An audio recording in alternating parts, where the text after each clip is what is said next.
Marvel's Thor from Endgame. Is this the best version of Thor and the one and only Thor to have in your collection? This is Economist. Let's jump right into it.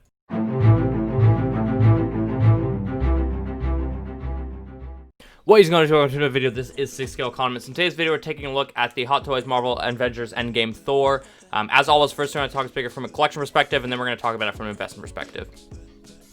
So, I do not have a Thor in my collection. I have been waiting to try and figure out which Thor I want to get. I know I want to have one Thor because I do want to have Iron Man, Captain America, and a Thor in my collection, just like, you know, the main trio. I've been kind of on the fence on this one. Like, to me, this is probably the best head sculpt. It's nice because, you know, he has the long hair, so it has, like, the Thor look that you'd think of, whereas, like, the Ragnarok one doesn't really have that. It's not the perfect looking head sculpt, but I think they pretty much hit it as probably as best as they could have. You know, I like that it's like kind of like the balance where you have the cape and he kind of has, you know, the kind of OG Thor look, which you need if you just want to have one Thor in your collection. Having the Mjolnir and Stormbreakers is absolutely fantastic. I think it looks really great, and I think it looks really great with those lightning effects on it. You know, every time I take a look at this figure, I honestly kind of like it more and more. I really like the Ragnarok Thor, Gladiator Thor. I think it's the coolest looking Thor, but the problem for me is that it's just not one. It's just like a secondary type look for him, and it's not the main look. If I'm just gonna have one Thor, I feel like I'm supposed to have one that really captures, you know, Thor, the God of Thunder, and I feel like this is that look. At least it's closer. I mean, the original Thor is just absolutely abysmal. Infinity War Thor is pretty good, but I think I lean towards this one if I have to pick one. I don't love the whole fat Thor theme, but I think they did a good job not really making him look that fat here, which is good. He's still a little pudgy. He kind of looks like a can. But I'm picturing how this looks versus fighting Thanos, and I think that looks really good. I am getting Captain America Endgame, and I am getting Battle Damage Endgame as well as Battle Damage Thor. Battle Damage Thanos. So I feel like I'm supposed to have this one to have the trio.